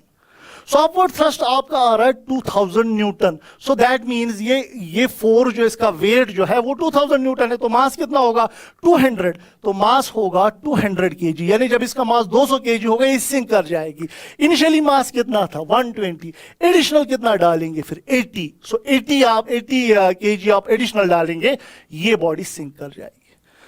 बड़ा इंटरेस्टिंग सा क्वेश्चन था, मैं फिर से एक बार रिपीट करूंगा। आपके पास लिक्विड कंटेनर है, इसके ऊपर आपने एक वुडन लॉग रखा हुआ है 120 kg का। क्वेश्चन हमें बता रहा है इसके ऊपर एडिशनल मास कितना डाले ताकि ये सिंक कर जाए। सिंक करने का मतलब है अपवर्ड थ्रस्ट वेट के बराबर होगा। सो अपवर्ड थ्रस्ट होता है बराबर VI रो LG। अब जब ये सिंक कर गई, जब ये बॉडी सिंक कर गई, इमर्सिड वॉल्यूम फुल वॉल्यूम होगा बॉडी का। सो इमर्सिड वॉल्यूम के बजाय हमने लिखा बॉडी का वॉल्यूम, बॉडी का मास डिवाइड बाय बॉडी की डेंसिटी, वो हो गया ये फुल वॉल्यूम पानी के अंदर होगा। सो VI आपने 1/5 लिखा। डेंसिटी ऑफ लिक्विड चूंकि वाटर है, जी आपने अपवर्ड थ्रस्ट निकाला 2000 न्यूटन, यानी अपवर्ड थ्रस्ट 2000, यानी बॉडी का वेट 2000 न्यूटन। तो बॉडी, जब ये बॉडी डूब जाएगी उस टाइम पे इसका वेट होगा 2000 न्यूटन, यानी इसका मास होगा 200। सो इनिशियली था 120, एडिशनल कितना डालना पड़ा 80, ताकि ये बॉडी सिंक कर गई, right. So moving on to next question. An air bubble rises from bottom of lake to the top. Bottom से top तक एक एयर बबल आता है, its radius gets doubled, हमें डेप्थ निकालनी है रिवर की। सो जब बबल जाएगा बॉटम से टॉप की ओर, जितना आप ऊपर जाएंगे प्रेशर कम हो जाएगा, प्रेशर कम होने के कारण इस बबल का साइज बढ़ेगा। तो अगर आपके पास ये बबल है, ये लिक्विड सरफेस है, ये लिक्विड का कंटेनर है, सपोज इसकी डेप्थ h है, यहां पे एक बबल था, इसका साइज ये था, यहां जब आया इसका साइज ये हो गया, ठीक है। The process is isothermal. So नीचे से ऊपर आने के टाइम पे PV कांस्टेंट रहेगा। So can I simply write P1 V1 is equal to P2 V2 के बराबर। अगर ये 0.1 है, ये 0.2 है, बताइए अगर ये 0.1 है, ये 0.2 है, 0.1 पे प्रेशर कितना होगा, यहां का प्रेशर कितना होगा P0 plus rho GH। Volume कितना है 4/3 पाई R क्यूब इस ऑब्जेक्ट का, इस बबल का। तो जब ये टॉप पे चला आया, उधर का प्रेशर है P0, सिर्फ यहां एटमॉस्फेरिक प्रेशर है P0, और वॉल्यूम जो आपका आएगा that is 4/3 pi, radius double हो गया 2R का क्यूब। बस इसको सॉल्व कर लो, you will get the value of H। देखिए कैसे हम H का वैल्यू यहां से निकालेंगे। 4/3 पे 4/3 पाई कैंसिल होगा, R क्यूब यहां से कैंसिल हो जाएगा, यहां पे बचा P0 plus rho GH is equal to P0, 4/3 pi R cube common cancel हो गया, 2 का क्यूब हो गया 8, यानी 8 P0। So it is rho GH is equal to 8 P0 minus P0, that is 7 P0। So H का value जो आएगा it is 7 P0 divide by rho G। Putting the value 7, atmospheric pressure 10⁻5 pascal होता है, divide by density water की 10⁻3, acceleration due to gravity is the value 10। So ये बन जाएगा 7 × 10 यानी 70 metre is the depth of the beaker, right. So question number 19। देखिए ये NCERT से ये क्वेश्चन लिया गया है। 2 syringes of different cross sections, 2 syringes आपके पास है, ये एक सिरिंज समझो है, ये एक सिरिंज है सपोज, ये दूसरा सिरिंज, अलग अलग क्रॉस सेक्शंस, राइट। अब हमने क्या किया है, 2 syringes of different cross section without needle हमने नहीं रखी और connected with tightly fitted rubber tube, इनको हमने रबर ट्यूब से आपस में बंद किया हुआ है। Diameter of the smaller piston and the larger piston are, इसका डायमीटर है 1 सेंटीमीटर, लार्जर पिस्टन का डायमीटर दिया गया है 3 centimetre. If the force of 10 newton is applied to the smaller piston, यहां इसमें बेसिकली लिक्विड भरा हुआ है, आप इधर यहां पे 2 पिस्टन आपने रखे, इस पिस्टन को आपने फोर्स लगाया यहां से कितना 10 न्यूटन 10 न्यूटन, आपको बताना है यहां पे कितना फोर्स लगेगा। Then the force exerted on the larger piston in simple, जो पास्कल्स हम ऑलरेडी पढ़े हुए हैं हाइड्रोलिक्स में हमने पढ़ा है अभी। सो हमें पता है इधर का प्रेशर क्या है, simply write P1 is equal to P2, यानी F1/A1 is equal to F2/A2 के बराबर। तो यहां का सपोज फोर्स हमें निकालना है, वो सपोज F1 है, सो क्या है राइट F1 डिवाइड बाई इधर का एरिया, ये डायमीटर दिया हुआ, एरिया होता है πd²/4, अगर आपको पता हो πd²/4, πr² या πd²/4। सो इधर का एरिया πd²/4, d दिया हुआ है 3, सो 3²/4 विल बी इक्वल टू, उधर का फोर्स वो 10 है डिवाइड बाई πd²/4। अब आप कहते हैं हम मीटर में मत कन्वर्ट करेंगे, इनके यूनिट्स कैंसिल हो जाएंगे, so no need to convert. So pi आपका कैंसिल होगा, 4 कैंसिल होगा, तो F1 का वैल्यू आएगा 10 × 3² यानी 10 × 9, that is equal to 90। Option C is the correct option to the question. देखिए आपके पास ये बड़ा इंटरेस्टिंग सा क्वेश्चन है। हमने क्या किया है, हमारे पास ये एक सिस्टम है, हम इसको घुमा रहे हैं अबाउट दिस एक्सिस, इसको हम रोटेट कर रहे हैं। क्वेश्चन हमें बोल रहा है कि बताइए नीचे वाली लिम्ब, इन 2 लिम्ब्स में क्या हो जाएगा, पानी की लेवल फॉल होगी, रेज होगी, क्या होगा। आपने ये कॉन्सेप्ट ऑलरेडी पढ़ा हुआ होगा। आपके पास एक सिलेंडर होता है, ये पानी से भरा हुआ होता है। सपोज ये पानी से भरा हुआ, अगर आप इसको ओमेगा से घुमा रहे हो अबाउट एन एक्सेस, तो पानी की लेवल डाउन हो जाती है, पानी की लेवल ऐसे चली आती है, ऐसे। और अगर किसी पर्टिकुलर वाई पे, मान लो यहां से लेके किसी पर्टिकुलर एक्स पे अगर मैं देखना चाहूं ये वाई कितना है, किसी पर्टिकुलर एक्स दूरी पे वाई कितना, ये होता है बराबर omega square x square by 2g के बराबर। ये ऑलरेडी आप पढ़ चुके होंगे। सो इन शॉर्ट, अगर हम रोटेटिंग बाउल को घुमाएंगे तो पानी नीचे चला आएगा, यानी अगर आप इसकी यहां पे घुमाएंगे पानी नीचे चला आएगा, इनकी ये वाली लिमिट्स में पानी जो है वो ऊपर शिफ्ट हो जाएगा। और होना भी चाहिए, बिकॉज जब यहां से पानी ऊपर चला गया, यहां पानी नीचे आया, प्रेशर डिफरेंस जो होगा, इनका जो प्रेशर डिफरेंस होगा वो इनको सेंट्रीपिटल फोर्स प्रोवाइड करेंगे, जिसकी वजह से ये घूम रहे हो, ये लिक्विड घूम रहा होगा। सो इन शॉर्ट, जब आप इसको घुमाएंगे ये वाली लेवल नीचे चली आएगी, ये वाली लेवल, यानी दोनों लिमिट्स में पानी जो है वो ऊपर चला आएगा। Water level in both sections goes up. Option पहला ही ऑप्शन इसका correct option. Now question number 21, a beaker containing water is kept on a spring scale। आपके पास देखिए ये बीकर है, इसमें आपने एक ऑब्जेक्ट डाला हुआ है, ये स्प्रिंग स्केल्स आपके पास है S1 एंड S2। हमें बताना है कि S1 और S2 की रीडिंग को क्या होगा। तो सबसे पहली चीज, अगर ये लिक्विड नहीं होता तो S2 क्या रीड करता है, इस ब्लॉक का वजन। तो ब्लॉक का वजन ऑलरेडी दिया गया है, mass of water, and water और बीकर का मास है 5 kg, ब्लॉक का मास 2 kg दिया गया है। बट हमने पानी में डाला, अगर ये अकेला होता तो ये स्प्रिंग रीड करता है इसका वजन यानी 2g बस। बट ये पानी के अंदर है तो इसमें अपवर्ड थ्रस्ट लगेगा। अपवर्ड थ्रस्ट किसके बराबर होगा, that is simply equal to VI और rho L G. Immersed volume पूरी बॉडी पानी के अंदर है, तो इमर्स्ड वॉल्यूम होगा mass by density. So object का मास है 2 kg divide by density. Specific gravity 10 दी गई है, यानी रिलेटिव डेंसिटी दी गई है 10, ये अच्छे से समझना, यानी डेंसिटी 10 ग्राम पर सेंटीमीटर क्यूब होगी। सो इट इज 2 बाई वॉल्यूम के बदले मास बाई डेंसिटी, डेंसिटी कितनी 10 ग्राम पर सेंटीमीटर क्यूब। बट वाटर की डेंसिटी जब आप लेंगे वो फिर हम CGS में ही लेंगे, यानी 1 लेंगे, अदरवाइज 10⁻³ लिखना था। अब चूंकि हमने ये लिखा ग्राम पर सेंटीमीटर क्यूब में, तो वाटर की डेंसिटी आपको 1 लिखनी पड़ेगी CGS में ही, मल्टीप्लाइड बाई g का वैल्यू, यानी ये जो बनेगा इट इज, इनके यूनिट्स कैंसिल होंगे, ये बनेगा 2/10। अब जी आप कुछ भी डाल सकते हो, जी का वैल्यू 9.8 है, यानी 10 के बराबर। 10 गया, अपवर्ड थ्रस्ट 2 आया। सो इसमें अपवर्ड थ्रस्ट 2 लगेगा। अब मुझे बताओ ये S2 क्या रीड करेगा। S2 रीड करेगा, पहले कितना वेट था 20, 2g यानी 20 माइनस अपवर्ड थ्रस्ट। सो S2 कितना रीड करेगा 20 माइनस 2 यानी 18, यानी S2 विल रीड 18। अब देख लीजिए, ये अपवर्ड थ्रस्ट ऑब्जेक्ट पे भी लगा और यही वजन, यही फोर्स लग रहा है वाटर पे भी। तो S1 क्या रीड करेगा, एक तो ये पहला वजन जो था लिक्विड और कंटेनर का वो रीड करेगा, प्लस इसका अपवर्ड थ्रस्ट, प्लस इसका वजन जो इस पे लग रहा है, प्लस इसका रिएक्शन। तो S1 कितना रीड करेगा, S1 विल रीड, एक तो टोटल जितना था 5g 50 plus 2, so this is simply 50 plus 2, that is 52। Short में दोस्तों याद रखना, पहले अपवर्ड थ्रस्ट निकालो, ये वाला रीड करेगा दिस वजन माइनस अपवर्ड थ्रस्ट, और ये वाला रीड करेगा वजन प्लस अपवर्ड थ्रस्ट के बराबर, राइट। So question number 22। अब हम आ रहे हैं बर्नौली थ्योरम की ओर। पहले आप सीक्वेंस देख लीजिए, हमने पहले प्रेशर पढ़ा, फोर्स बाय एरिया, फिर हमने पढ़ा pressure exerted by liquid column, that is simply P0 plus rho GH। उसके बाद हमने पास्कल्स लॉ पढ़ा, आर्किमिडीज प्रिंसिपल पढ़ा, upward thrust is equal to VI rho LG, law of flotation वगैरह हमने पढ़ा, जिसमें पानी के बाहर या पानी के अंदर कितना पोर्शन होगा ऑब्जेक्ट का, उन सारे के क्वेश्चन हमने यहाँ तक कंप्लीट किए। अब हम आते हैं बर्नौली थ्योरम की ओर। Application of Bernoulli theorem can be seen, हमें पता है dynamic lift of the aeroplane. Aeroplane जब लिफ्ट होता है वहां पर बर्नौली थ्योरम आपने पढ़ी होगी, वो यूज होती है। ऊपर वाली विंग्स के ऊपर वाली ईयर की हवा तेजी से फ्लो हो रही होती है, उसकी वेलोसिटी होती है ज्यादा, उधर का प्रेशर कम होता है। नीचे विंग्स के नीचे का जो एयर फ्लो हो रहा होता है उसकी वेलोसिटी होती है कम, तो प्रेशर जो होता है वो ऑब्वियसली ज्यादा होता है। नीचे वाले का प्रेशर, नीचे विंग्स के नीचे का प्रेशर ज्यादा, विंग्स के ऊपर का प्रेशर कम, तो ये लिफ्ट हो जाता है, आपने ये पढ़ा होगा। सो बर्नौली थ्योरम एरोप्लेन में जो है वो हमें देखने को मिलती है। Now question number 23.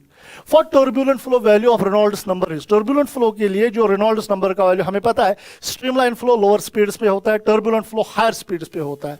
हम पढ़े हैं स्ट्रीमलाइन फ्लो जो होता है उनके लिए Reynolds नंबर का वैल्यू होता है लेस देन 1000 और टर्बुलेंट फ्लो के लिए Reynolds नंबर का वैल्यू होता है ग्रेटर देन 2000 और अनस्टेडी फ्लो जो हो आपका होता है उसके लिए Reynolds नंबर का वैल्यू 1000 से 2000 के बीच में होता है. So for turbulent flow Reynolds number is greater than 2000, सो 2000 से ज्यादा इसका वैल्यू होता है. Question number 24. Water is flowing continuously from a tap having internal diameter this and water velocity at leaves the tap is this. देखिए equation of continuity के ऊपर question है. A1 V1 is equal to A2 V2. तो equation of continuity हमें कहती है कि अगर आपके पास दो डिफरेंट क्रॉस सेक्शंस होंगे तो A1 V1 होगा बराबर A2 V2 के. A V product of area and velocity is constant. ए इधर का एरिया, वी इधर की वेलोसिटी, ए इधर का एरिया, वी इधर की वेलोसिटी. अब देखिए क्वेश्चन क्या है. क्वेश्चन है आपके पास एक वाटर टैप, पानी निकल रहा है बाहर, राइट. मान लो ये टैप है, यहां से पानी बाहर निकल रहा है.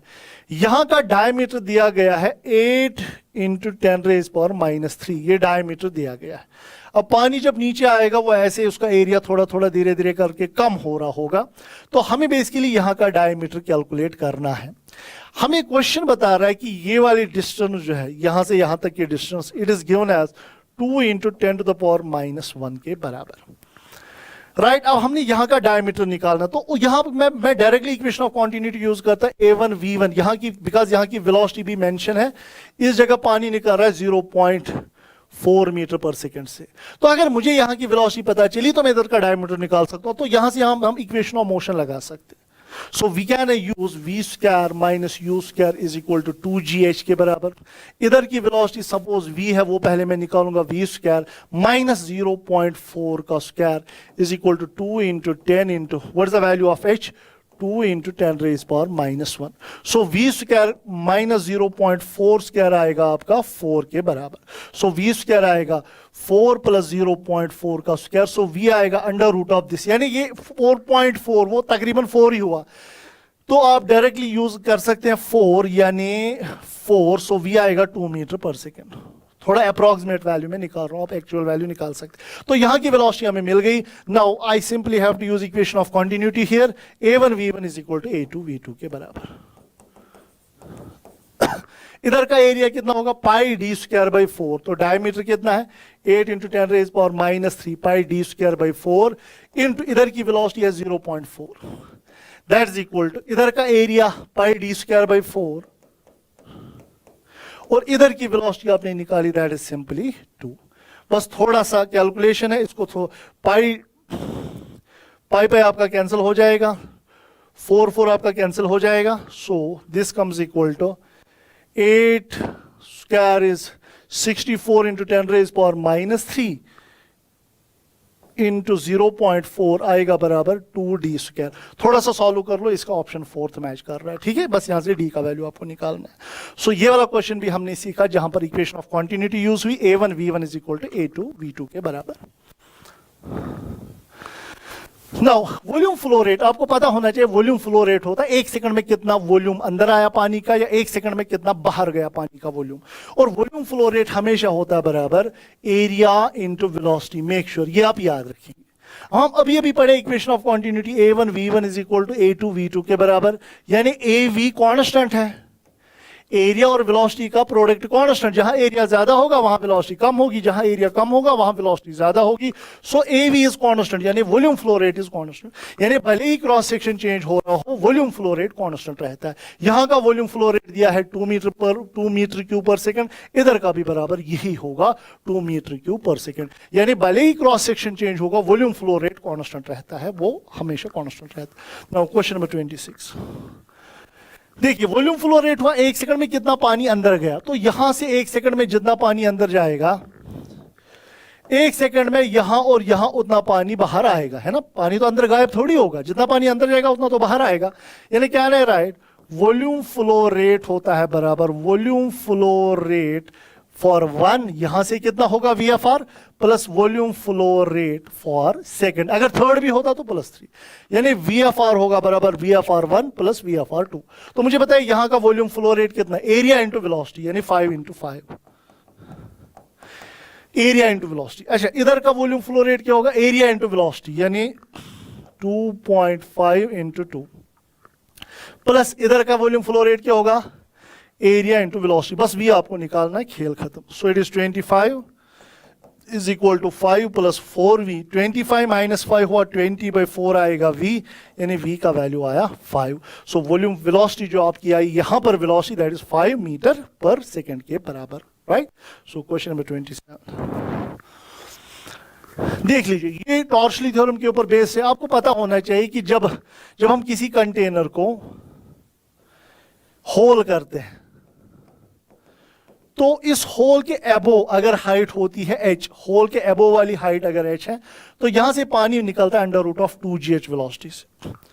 या अगर होल का एरिया थोड़ा ज्यादा हो तो under root of 2gh divide by 1 minus a/a का होल स्क्वायर, वो हम पढ़ते हैं। बट फिलहाल v is equal to under root of 2gh के बराबर। It is velocity of efflux, also called velocity of efflux.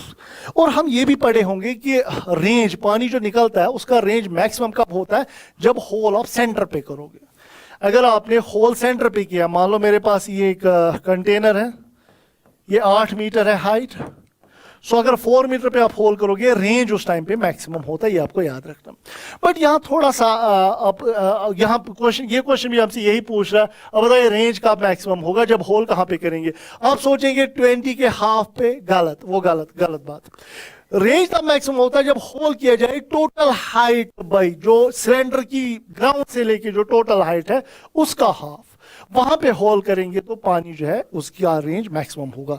तो कहना है सिंपली राइट हियर, तो h/2 पे याद रखना है, रेंज होता है मैक्सिमम जब कहां पे, होल कहां पे आप करते हैं, कैपिटल h/2, यानी टोटल हाइट बाई 2 पे जब आप होल करेंगे। What is total height, 25 divide by 2, यानी 13.5, यानी ग्राउंड से आपको जाना है 13.5, ग्राउंड से आपको जाना है 13.5, राइट। 13.5 आपको ग्राउंड से जाना है। ऑलरेडी आप गए हैं 5, तो बचा कितना, 7.5, यानी कंटेनर के बेस से आपको 7.5 पे होल करना पड़ेगा, जहां पर रेंज होगा उस टाइम पे मैक्सिमम, यहां होल करना पड़ेगा। सो आप टोटल 13, ग्राउंड से आपको जाना 13.5 पे, सो ग्राउंड से जाओ 13.5 पे, तो ये वाली डिस्टेंस ऑलरेडी 5 है, तो ये 7.5 हुआ, तो कंटेनर के बेस से 7.5 पे आपको होल करना है, तो 7.5 above from the bottom of the container, right? So moving on to next question. देखिए बराबर क्वेश्चन यही है। अब हमें बताना है होल कहां करना है। हम फिर से पढ़ेंगे, होल करेंगे h/2 पे। सो h कितना है, टोटल हाइट कितनी है 15/2, that is equal to 7.5 metre पे होल करेंगे। चलिए ग्राउंड से हम जाएंगे 7.5, तो यहीं पे आएगा। यहां किसको होल कर सकते हैं, यहां तो होल थोड़ी होगा, यहां तो कंटेनर है नहीं, तो इस होल के अब आपका क्वेश्चन ऐसे लग रहा है गलत है फिर, है ना। 7.5 पे कहां होल है जो आप करेंगे, तो आपको देखना पड़ेगा फिर इस 7.5 से नियरेस्ट पॉइंट कौन सा है कंटेनर का, वहां जब आप होल करेंगे रेंज मैक्सिमम होगा। सो 7.5 से नियरेस्ट पॉइंट कंटेनर का ये है, यहां पे होल करेंगे तो रेंज होगा आपका मैक्सिमम के बराबर। सो कहां पे करेंगे, just below the water surface, at the bottom of the container, at the bottom of container आप होल करेंगे। Question number 29. Velocity of liquid entering is 10 meter per second. Then what will be the high difference between the vertical limbs? ये high difference आपको निकालना है। ये venturimeter का question है। आपको पता होना चाहिए वेंचुरीमीटर से हम वॉल्यूम फ्लो रेट निकाल सकते हैं, वेंचुरीमीटर से आप VFR निकाल सकते हैं, राइट। और उसके लिए एक बेसिक फॉर्मूला है जो आप हर क्वेश्चन में यूज कर सकते हैं। बेसिक फॉर्मूला जो है, यहां पे अगर हम देखेंगे, यहां वेलोसिटी कम होगी, यहां वेलोसिटी होगी ज्यादा। जहां वेलोसिटी कम होती है उधर का प्रेशर होता है ज्यादा। तो मान लो इधर का प्रेशर है P1, इधर का प्रेशर है P2। प्रेशर डिफरेंस जो होता है P1 माइनस P2, ये हमेशा पता होता है बराबर ρ/2 V high square minus V लो स्क्वायर। बस ये फॉर्मूला आप याद रखिए। अब प्रेशर डिफरेंस इन दो पॉइंट्स के बीच में होगा और ρg डेल्टा H। अब देख लीजिए यहां का प्रेशर और यहां का प्रेशर डिफरेंस कितना है, ρg डेल्टा H ही तो है ना। जो यहां प्रेशर होगा वो यहां भी प्रेशर होगा, सो जो यहां प्रेशर होगा यहां का प्रेशर अलग होगा, बट डिफरेंस जो होगा वो होगा बराबर ρg डेल्टा H के। So what is P1 minus P2, it is ρg delta H, right. So it is rho by two. What is high velocity? यानी पहले हम इक्वेशन ऑफ कॉन्टिन्यूटी से यहाँ की वेलोसिटी है 10 मीटर पर सेकेंड. इधर की वेलोसिटी हम निकाल सकते हैं. A1 V1 होगा बराबर A2 V2 के. इधर का एरिया है 2, इधर की वेलोसिटी है 10, इधर का एरिया है 1, तो इधर की वेलोसिटी आई 20, V2 आया 20, तो इधर की वेलोसिटी हमें आई 20. सो यहाँ की वेलोसिटी 20, यहाँ की वेलोसिटी 10. सो कहना है सिंपली हाईएस्ट वेलोसिटी तो उधर है ना, ज्यादा velocity, it is 20 square minus lowest velocity है ये वाली 10 स्क्वायर के बराबर. और रो आपका कैंसिल हो जाएगा. डेल्टा एच आएगा 1/2g. इट इज 400 माइनस 100 यानी 300. यानी डेल्टा एच आएगा 1/2 इंटू 10 इंटू 300. सो 0 0 कटेगा, ये आएगा 15 मीटर. यानी 15 मीटर जो है ये इस क्वेश्चन का सही जवाब. तो याद रखना वेंचुरीमीटर के लिए आप ये क्वेश्चन, ये फॉर्मूला यूज कर सकते हैं. इनफैक्ट ये बर्नौली थ्योरम हम क्वेश्चन एरोप्लेन लिफ्टिंग वाले क्वेश्चन में भी यूज करते हैं. चलिए देखिए बराबर यही फॉर्मूला हम यूज करेंगे बट एरोप्लेन वाले केस में. An aeroplane in level flight हुआ ये जब हॉरिजॉन्टल जा रहा हो, ना नीचे आ रहा हो ना ऊपर जा रहा हो, level flight. At cornerstone and each of its two wings has area of 20 metre square. एक विंग का एरिया है 20 मीटर स्क्वायर, तो टोटल एरिया कितना होगा? एरिया ऑफ विंग्स, 2 विंग्स होती है ना, सो 2 इंटू 25 आएगा. ये होगा 2 विंग्स का area. Speed of air on the upper and lower surfaces are. Speed air की दी गई अपर सरफेस और लोअर सरफेस पे किलोमीटर पर आवर्स में है, तो मीटर पर सेकंड में हम कन्वर्ट कर सकते हैं. सो वेलोसिटी ये अपर है, अपर सरफेस की यानी हाई वेलोसिटी VH दिया गया है, it is 270 kilometre per hour. तो जब आप कैलकुलेट करेंगे ये बनता है 75 मीटर पर सेकंड. 5/18 मल्टीप्लाई करने से 75 मीटर पर सेकंड बन जाएगा. और व्हील लोअर विंग के लोअर साइड की वेलोसिटी कितनी है? 234, यानी 234 किलोमीटर पर आवर. इसको जब कन्वर्ट करेंगे मीटर पर सेकंड में, ये बनता है 65 मीटर पर सेकंड. सो VL भी पता है, VH भी पता है, एरिया भी पता है. अच्छा, then the mass of the plane is, हमें बताना इस प्लेन का मास क्या होगा. डेंसिटी ऑफ एयर दिया गया है. तो फिर से वही प्लेन वाले क्वेश्चन में प्रेशर डिफरेंस जो होता है P1 माइनस P2, ये होता है बराबर rho by 2 VL square minus VH square. ये प्रेशर डिफरेंस ही जो है ये इसके वेट को बैलेंस करता है. तो प्रेशर डिफरेंस के बदले डायरेक्टली एरोप्लेन का वेट लिख लो. So can I write mg aeroplane का weight, it is rho by 2. What is the density of the air? That is 1/2. VL कितना दिया गया है? 65 मीटर स्क्वायर, या VH square minus VL square. VH कितना है? It is 75 square minus VL है 65 का स्क्वायर. सो G का वैल्यू 10 डाल दो, यहां से आपको मास ऑफ एरोप्लेन मिल जाएगा.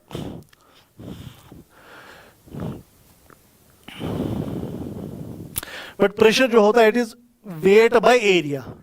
प्रेशर डिफरेंस इसके वेट को बैलेंस, बट प्रेशर थोड़ी फोर्स होता है, प्रेशर होता है फोर्स बाय एरिया. तो प्रेशर डिफरेंस के बदले आप लिखेंगे weight by area. Area of दोनों विंग्स का एरिया आप डाल देंगे ये वैल्यू. तो जब दोनों विंग्स का एरिया डालेंगे, G डालेंगे, ये वैल्यूज पुट करेंगे, यहां से मास जो निकलता है वो 3500 kg इस प्लेन का निकलता है. प्लेन वाला क्वेश्चन बड़ा इंपॉर्टेंट है, अच्छे से कर लेना. अब देख लीजिए the two identical small holes. देखिए एक कॉन्सेप्ट है, पहले मैं आपको बताऊंगा. आपके पास अगर कोई लिक्विड का कंटेनर है और आपने मान लो कहीं होल किया हुआ है इसके,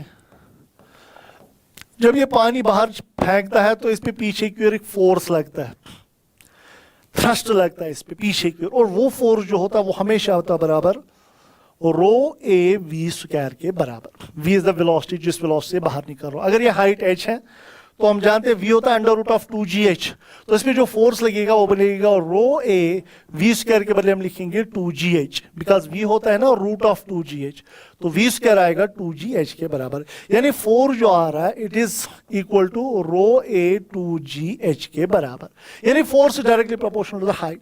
अब मुझे बताइए, अब ये वाला क्वेश्चन में बताना है नेट फोर्स क्या होगा. बताइए जब पानी इधर निकला तो इधर से फोर्स कितना लगेगा? फोर्स जो इधर से लगेगा वो लगेगा रो A 2G, row A 2G. मान लो ये हाइट है H1, सपोज मैं खुद लिख रहा हूं H1, row A 2G H1. पानी इधर से निकला तो इस पर फोर्स लगा रो A 2G H1. अच्छा, जब पानी इधर से निकलेगा तो इधर से फोर्स कितना लगेगा? रो A 2G, ये वाली हाइट, बिकॉज H होता है होल कितना दूर है H2, rho A two ji H two. अब जरा नेट फोर्स निकालिए कितना होगा, नेट फोर्स जो आपका आएगा that is rho A two ji H two minus rho A two ji h one. Rho A two g बाहर आएगा h two minus h one. So what is, ये h two है ये h one है, h two minus h one है h के बराबर। सो कहना सिंपली राइट, फोर्स आया रो ए टू जी एच के बराबर, यानी force is directly proportional to H. So option two is the correct option of the question, right. So next question, Bernoulli theorem is based on the conservation of, हम जानते हैं Bernoulli theorem जो it is based on the conservation of energy, ये याद रखेंगे आप, energy, fourth option correct.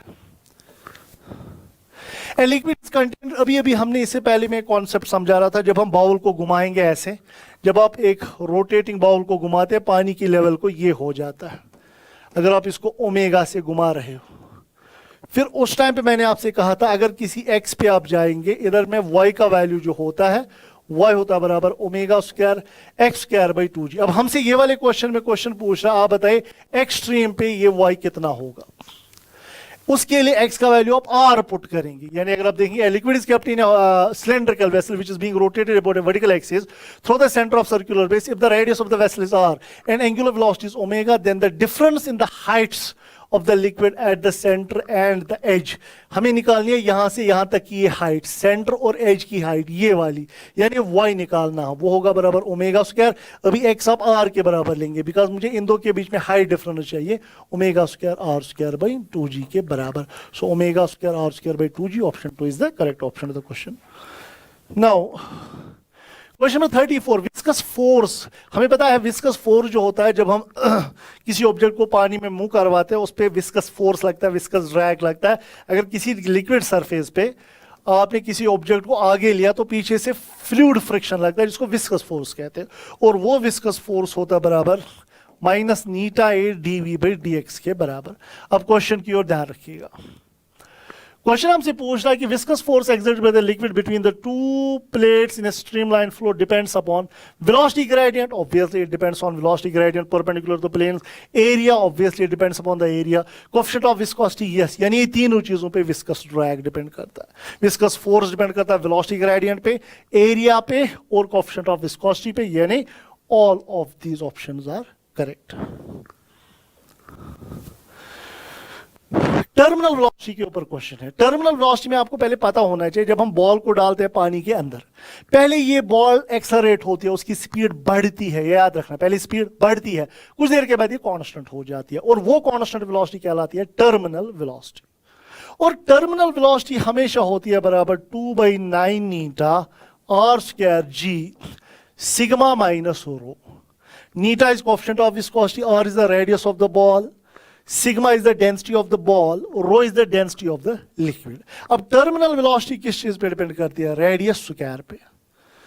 अब question देखिए, एक बॉल आपने डाली, इसका रेडियस r है, दूसरी डाली इसका रेडियस 3r है, पानी के अंदर डाल रहे हैं एक लिक्विड में जिसकी डेंसिटी है सिग्मा, हमें बताना है टर्मिनल वेलोसिटीज का रेशियो क्या होगा। सो क्या है right, what is v1 by v2, क्या है simply right that is r1 by r2 का स्क्वायर, बस खेल खत्म। सो what is v1 by v2, r1 r है, r2 है 3r का होल स्क्वायर, सो r गया 1/9, सो रेशियो आएगा 1:9, यानी option C is the correct option of the question. Simple है ना, बॉडी को डालो किसी लिक्विड में, वो पहले एक्सेलरेट होगी, उसकी वेलोसिटी बढ़ती है, कुछ देर के बाद कांस्टेंट हो जाती है, उस कांस्टेंट रफ्तार को कहते हैं टर्मिनल वेलोसिटी, जिसकी एक्सप्रेशन ये है, और वो टर्मिनल वेलोसिटी बॉल के रेडियस पर डिपेंड करती है, ये याद रखना। नाउ ये भी आपकी एनसीईआरटी पे क्वेश्चन है, आपके पास the velocity of the surface layer, ये मान लो ग्राउंड लेयर है, फिर पानी है, ऐसे फ्लो हो रहा है, और ये टॉप वाली सरफेस है, इस सरफेस लेयर की वेलोसिटी बताई गई है 5 मीटर पर सेकेंड। रिवर की डेप्थ बताई गई है 10 मीटर। आपको बताना है shear stress between the surface layer and the bottom layer is, shear stress कितना क्या होगा, बिकॉज शेयर फोर्स तो लगेगा ना इस पे, शेयर विस्कस फोर्स लगेगा, अगर एक कांस्टेंट वेलोसिटी जा रही है तो पीछे से विस्कस फोर्स इसका लग रहा होगा, तो वो विस्कस फोर्स जो हमारा होता है, हम अभी अभी पढ़े हैं, वो होता है बराबर नीटा ए डीवी बाई डी एक्स। तो ये फोर्स होगा बट चूंकि हमें निकालना है सिट्रस, शेयर सिट्रस, वो शेयर फोर्स बाय एरिया, ये टेंजेंशियल फोर्स ही तो है ना, सो शेयर फोर्स बाय एरिया कहलाएगा नीटा डीवी बाई डी एक्स के बराबर। सो नीटा का वैल्यू जरा देख लें, 10⁻³ व्हाट इज वेलोसिटी डीवी, इन दो लेयर्स के बीच में वेलोसिटी डिफरेंस, बॉटम वाली लेयर की वेलोसिटी होती है 0, टॉप वाली की है 5, तो डीवी कितना आएगा 5 - 0 divide by D x is distance between the bottom and top layer, that is 10। सो आपका आंसर आएगा that is 5 1s are 5 2s are यानी 1/2 into 10⁻³ यानी 0.5 into 10⁻³ so option C is the correct option to the question, right? चलिए question number 37, the flow of blood in large artery of, मान लीजिए एक artery है anesthetic dog is diverted through a venturimeter, एक dog की artery को हमने connect किया एक वेंचुरीमीटर के साथ। वेंचुरीमीटर में एक साइड एक जगह एरिया होता है ज्यादा, दूसरी जगह एरिया होता है कम, ये आपका सपोज वेंचुरीमीटर है, ठीक है।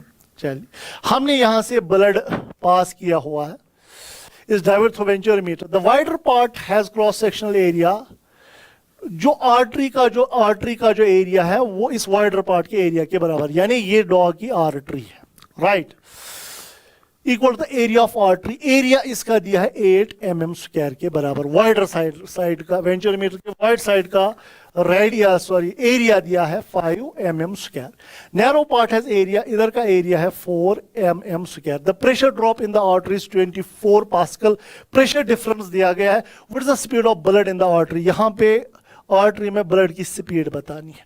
अगर आप वेंचुरीमीटर पढ़े हैं तो जो नैरो पार्ट, जो इसका वाइडर पार्ट होता है, इधर की वेलोसिटी की फॉर्मूला आप पढ़े होंगे √2 delta P divide by row 1 minus capital A by small a का स्क्वायर, ये आपको फॉर्मूला याद रखनी है। वेंचुरीमीटर में वाइडर पार्ट में पानी या लिक्विड की वेलोसिटी ये होती है। अब देख लीजिए प्रेशर डिफरेंस डेल्टा P दिया हुआ है, वो कितना दिया है 24 पास्कल्स, डेंसिटी ब्लड की, ये क्वेश्चन जो है ये एनसीईआरटी से लिया गया, वहां पे मेंशन है कि ब्लड की जो डेंसिटी है दैट इज 1.06 into 10⁻³ kg/m³, ये याद रखेंगे। तो चलिए डेंसिटी भी पता है, capital A by small a area कितना आएगा, सो 8/4 दैट इज 2। तो बस देखिए डेल्टा B भी पता है, रो भी पता है, A बाई A भी पता है, जब आप ये वैल्यूज पुट करते हैं इसका पहला ऑप्शन जो है वो मैच कर जाता है, right. So question number 38, surface tension के ऊपर एक क्वेश्चन है। सरफेस टेंशन आप पढ़े होंगे, that is force per unit length.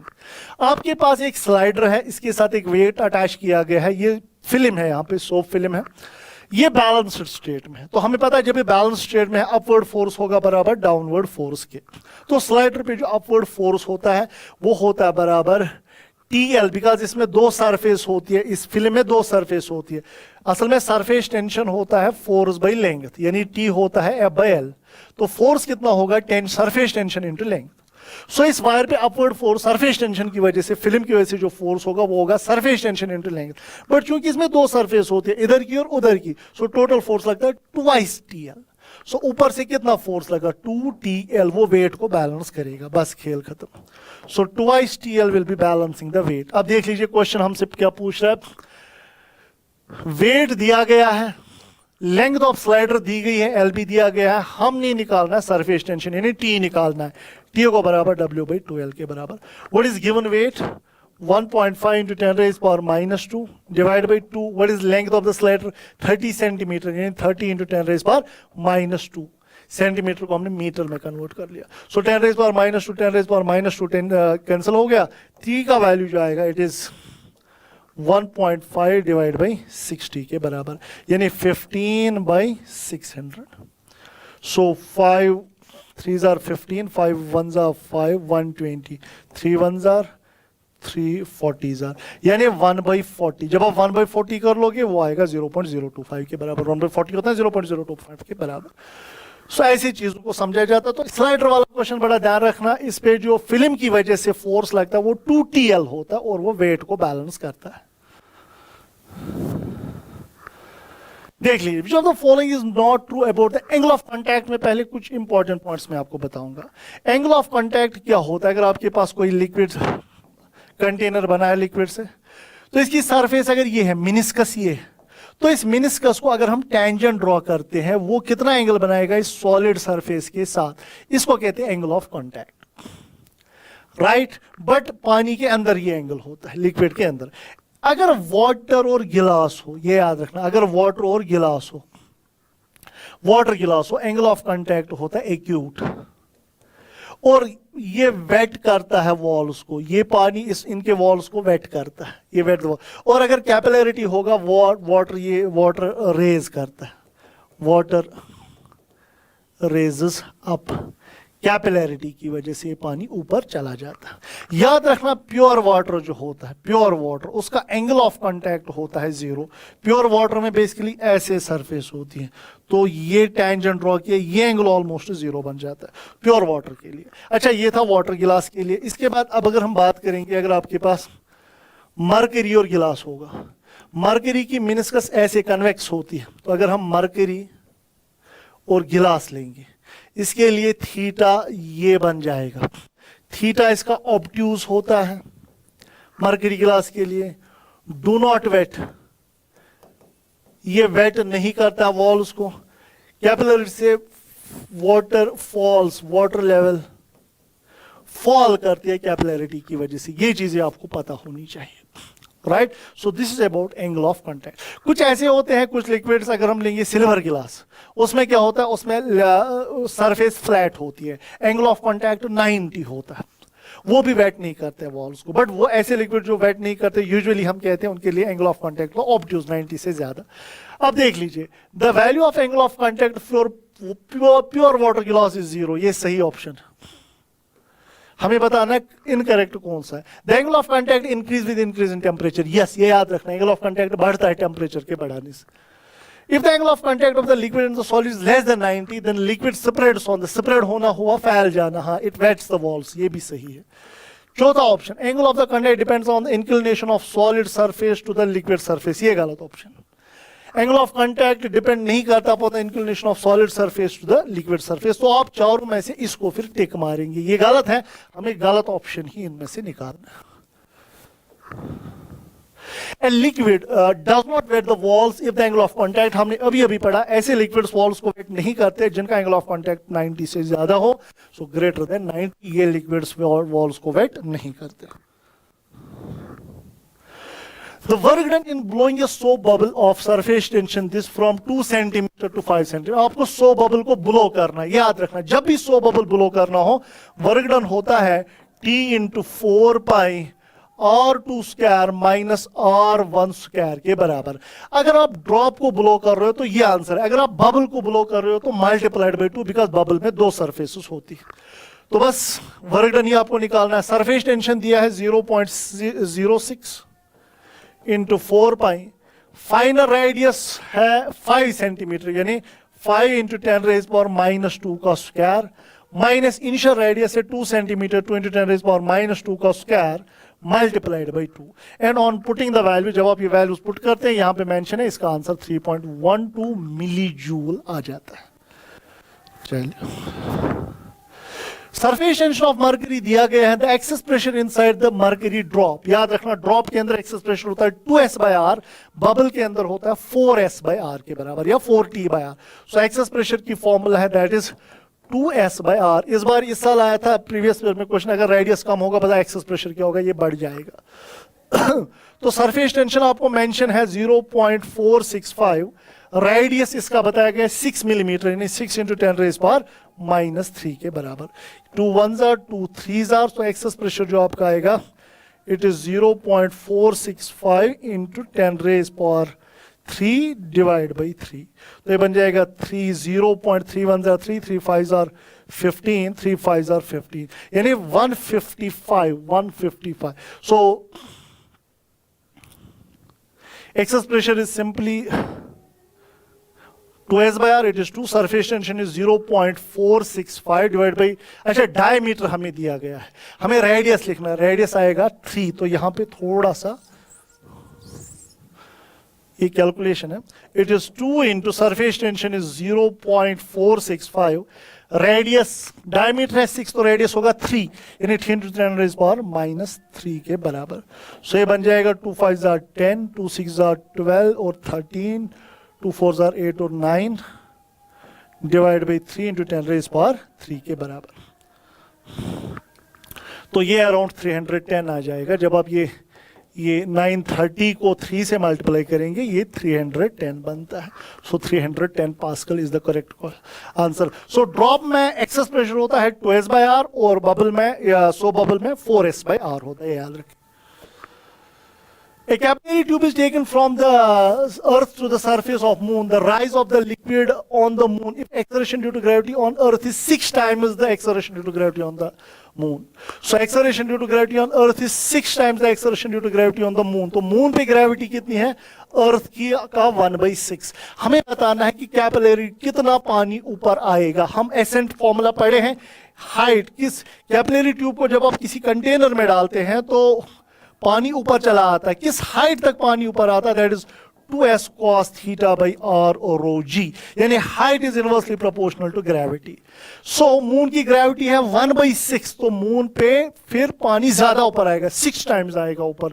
So 6 times that on earth surface. Moon पे जो पानी ज्यादा ऊपर आएगा बिकॉज वहां की ग्रेविटी कम होती है, वहां ज्यादा पानी ऊपर आएगा, 6 टाइम्स जितना अर्थ सरफेस पे पानी ऊपर आएगा इस कैपिलरी ट्यूब में।